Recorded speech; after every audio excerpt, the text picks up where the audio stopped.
Good afternoon or morning, class. My name is Timothy Germain, and today I'd like to demonstrate for you how to make French press coffee. Now, this is perfect for when you're on the go or traveling, much like myself, and if you've ever stayed in a hotel room, you'll notice that most hotel rooms come equipped with something like this. This is a regular drip coffee machine, and it is nothing special, nor the taste that it produces or the cleanliness of it. I'm not saying that all hotels are dirty, but you never know.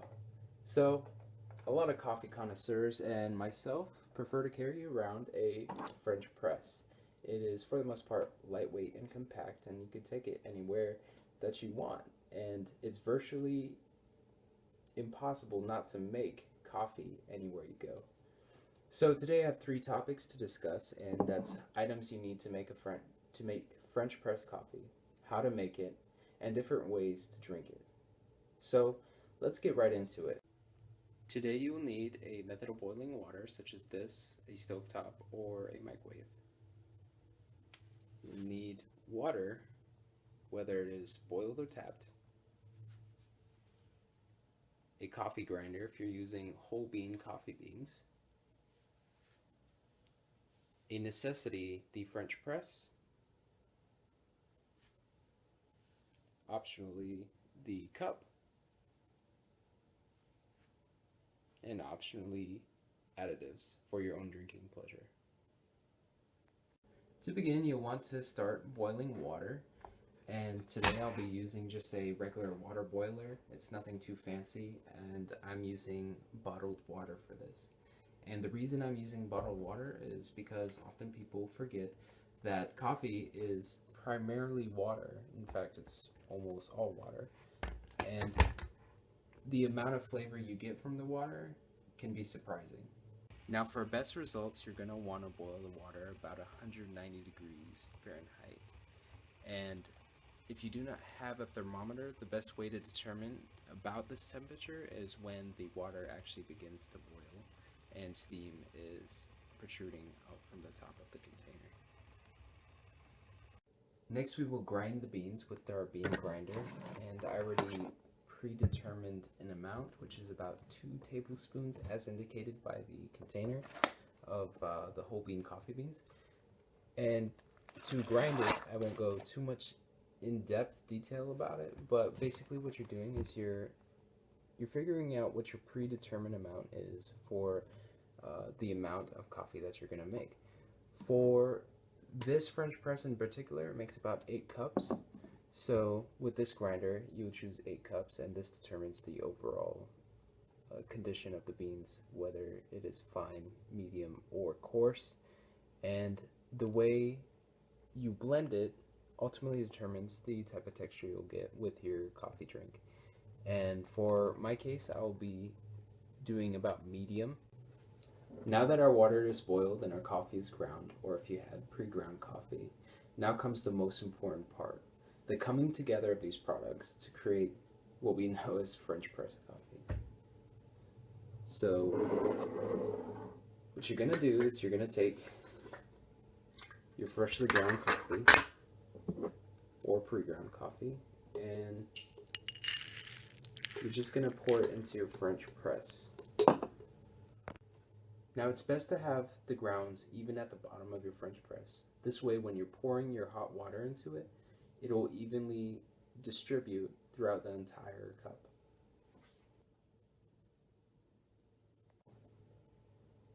So the most important part is actually pouring the water. And when you're pouring the water, you don't want to pour it too fast, but at an equal speed, filling the cup to a predetermined amount.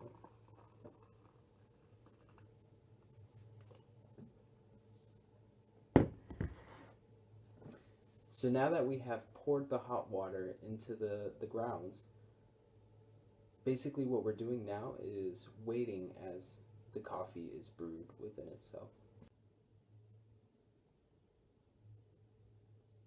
It is also important to place your cap on here so that it evenly distributes the heat throughout the entire container. And now we wait 3 minutes for it to brew.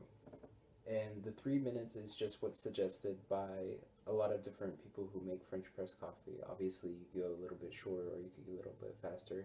However, I've done 3 minutes and I actually enjoy it at about the 3 minute mark where it cooks thoroughly throughout the entire container.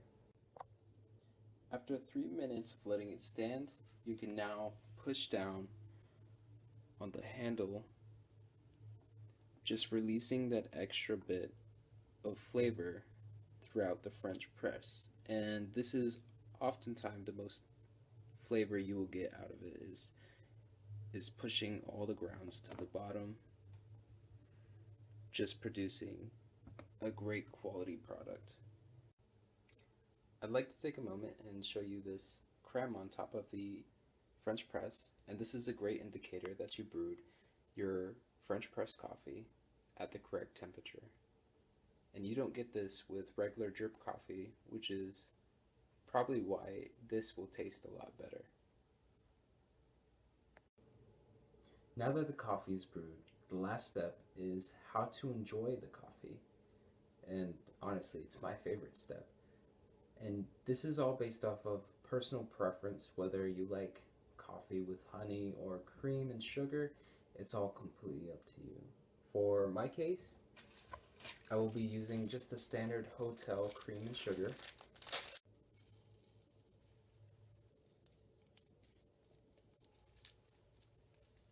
Making a little bit of a mess, but that's okay. And now, we pour the brew.